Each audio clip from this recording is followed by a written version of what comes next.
Welcome to May I Borrow Your Glasses, the only web portal devoted exclusively to helping veterans start and grow their small businesses.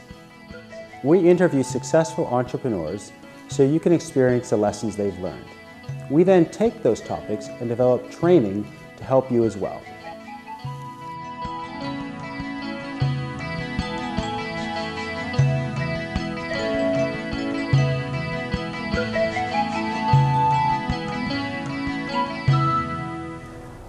Ted, tell us about promotion. What do you mean by promotion? Yeah, you know, promotion is, okay, we've got a product ready to go to market, we know who we're marketing to and so forth, but how do you get the message out there and close the deal? And that's the promotion part. That's where the sales strategy really comes to bear. It's who do I have out there that's going to help me drive new business for my particular product. So you need the sales team. They are certainly supported by a great product and the marketing strategy and so forth, but those folks need to be able to articulate what it is you're trying to sell, get the customer to buy it. And there's all kinds of ways to do that, whether it's you're at a trade conference, if you will, where you're sharing your story with those folks that are looking at all kinds of different products, you're making cold calls, or you're calling on current customers to upsell them, if you will, to the new product line and so forth. So there's a lot of things you could be doing to promote your product so that you close the business. And that's where I've spent most of my time in my career is, I've got this great product, well priced, packaged greatly. How do I get that customer to buy it? I think, in fact, that's one of the things most of the people we talk to have challenges with. Yeah. Is I've got a great business, I think, but I need more sales. Yeah. So you go in and then you help them figure out how they increase their sales. Yes, I do, and it's not simple. I mean, there are some people that have this innate ability to they could probably sell you a bridge over a desert and there's no water underneath the bridge, but that's just their DNA. There's an opportunity here where you can really learn selling fundamentals, and there are some critical steps that will help you, guide you, if you will, from the time you meet a customer for the first time to the time you close them and then you begin to service them. And so we teach those fundamentals. And that's the science of selling. But then there's an awful lot of soft skills, and we could talk an awful lot about the just being organized, being self-motivated, being ready to go out and give the right inflection and tone when you're articulating with people and so forth. So there are a lot of soft skills involved in selling. Well, let's talk a little bit about that, because some of the things that you must do or must help with these clients is helping them pick the right salespeople, right? Yes. So do you have, when you go in, let's say I just started the business and I say, I'm tired of doing all the selling myself. Right. I mean, I'm good at it, but I need to hire my first salesperson. And Ted, help me. What would you tell me? Very typical. When you're a young entrepreneur, you've been the salesperson and you're saying, boy, I've got a business to run now. I don't have time to make calls on customers all the time. I've got to worry about human resources. I got to make sure the product gets out the door. So about that time where a CEO says, I've got to hire my first salesperson, whoever that might be, hopefully there's some criteria that they're looking for. One is, can they find somebody who has the same passion that they have in terms of what the product delivers and what the benefits are for the marketplace. So finding someone with the same passion you have is always a good thing. It's another P, Ted. Another P. Yeah. That's right, passion. That's right. We can add to another P there. So passion is certainly a soft skill that, it's an intangible. Are you enthusiastic? All of that comes together in terms of what we're looking for with that first hire. That first hire probably ought to have experience in your industry, in the demographic you're selling to.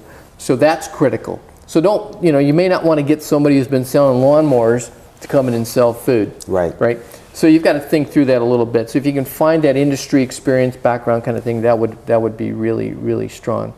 I think one of the things that I've heard people ask is, well, should I hire that person with the experience? Unfortunately, or sometimes that costs a lot more though, or hire someone that is, let's say younger, has more fire in the belly, they're anxious to learn, but they have no experience. What would you tell someone when trying to make that decision? It's a tough one, because that first sales person that you're relying on to take you to the next level, if you will, it's a very difficult thing to do. It's an exception more than the standard to do. So I would encourage young entrepreneurs to find people with experience, more than the belly and the fire. I think you're going to have to wait till you build your sales team and then bring on the younger folks that can be mentored by that first person. Okay. So that would be my recommendation. There are rare exceptions, but for the most part, you got to go with the experience. The person who has sold before in that particular industry, has a passion for your product, and then think about bringing the younger folks along later. Okay, I think that's good advice. So now let's say it's 2 years later, I've hired that first salesperson, you helped me pick out the right person, right. it's going well, and now I'm ready, my business is ready to start hiring a sales team. Yes. I would imagine that's even different than hiring that first salesperson. So help me through that, Ted. What should I do? Yeah, you've got a couple things to think about. One is the salesperson you originally hire, is that the person that has the management skills? So by the way, you may have not thought about this when you first hired them, but is that person have the management skills to mentor, coach, and teach and bring people along? So if you've got that problem solved initially, then you don't have to change that salesperson. At a point where you have the 7 to 10 salespeople in your territory, your product demand requires that you look for adding up to 7 to 10 folks. That's when you really need a sales manager. You may still want to have 3 or 4 sales folks reporting directly to you at this point. But as it grows, think about promoting that first sales guy into a management position. So that's where that comes into play. At this point, you're starting to think about territory issues and expanding from just one particular area into another. Where are you going to locate those folks? Am I going to hire people that are going to work out of their homes and be located remotely? Or are we all going to be working at headquarters, managing a territory by phone? There's all kinds of issues to wrestle with, and it really depends on the product and what and where you're marketing the product to.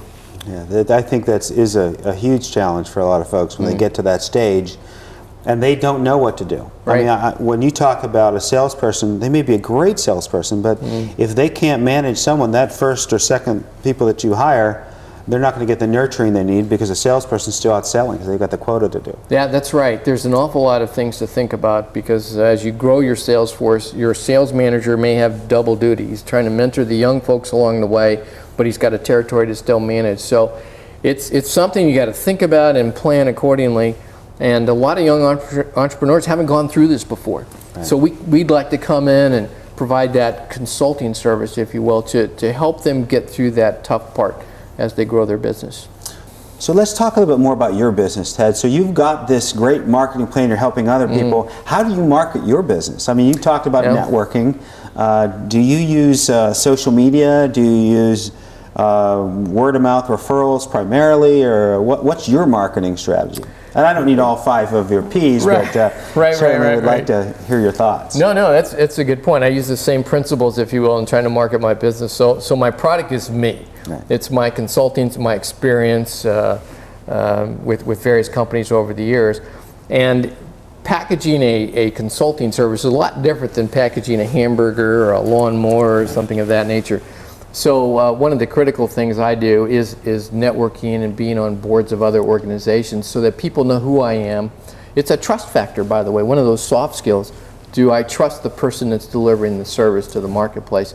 So that's how I package it for me. And part of that packaging is, in fact, website, internet, e-blast. I mean, that's the way we all work today. We're all so busy that I make it a regular practice to communicate with my current customers and prospects by email, and then there's nothing wrong with picking up the phone, saying hello again for various reasons. One of the things I like to do is invite my customers and prospects to events that just aren't business oriented, but they're fun. It's a chance to just mingle and network, outside of business, and that develops that relationship that I think is critical going forward. I think one of the things in the consulting practice is the relationship's critical, trust is critical, but they need to like you. Yeah. I mean, that's part of it. And a lot of the things that you're talking about are how do you essentially get them to really enjoy hanging out with you. Yeah, exactly. And it's a lot of fun. I've met some great people, you included, and Jennifer, lovely bride. And just having a chance to meet some great people along the way and continue to build my portfolio based on those relationships. And then we can talk about pricing, because quite frankly, I haven't written a book yet, so I can't charge as much as some of the folks out there in the marketplace who do what I do, but have written some books. I mean, they're the Tom Hopkins of the world, the Ken Blanchards of the world. Those are great people, and they've done some wonderful things in the market that I'm in. But I can compete pretty effectively at helping others. Right, that's great. So Ted, it sounds like you're doing a great job of getting people to like you. So how else do you establish your relationship? There's a number of ways that you can continue to build relationships in the community where people trust you and want to buy your product. And without question, being involved in the community is a very important component of that particular strategy. And it's one that is near and dear to my heart. I've been doing this ever since I joined the IBM Corporation at the young age of 22. IBM encouraged us as employees to be involved in the community, so I joined the San Diego JCs. Young entrepreneurs, if you will, young business people with an opportunity to support the community with different projects, learn and fail every now and again, but nevertheless try to do all they could in that non-profit charitable marketplace. And then over the years, I got involved with the Torrey Pines Kiwanis Club, and that led to one of my current practices I'm heavily involved in as the executive director of the La Jolla Festival of the Arts. And that has grown over 27 years from a mere small fundraiser into one of the first-class festivals here of fine art in San Diego. We now hold it at UCSD Warren Field. As executive director, I'm responsible for sponsorship development, making sure we get attendance at the right levels, make sure the artists are there and they're juried, and raise money for San Diegans with disabilities, including our wounded warriors and other folks, amputees and so forth. It's a wonderful cause. And through that kind of exposure, I meet some wonderful people, from politicians to community leaders to other corporate leaders.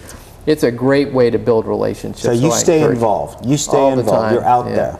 All the time, and of course my lovely wife Laura wonders sometimes where I'm at.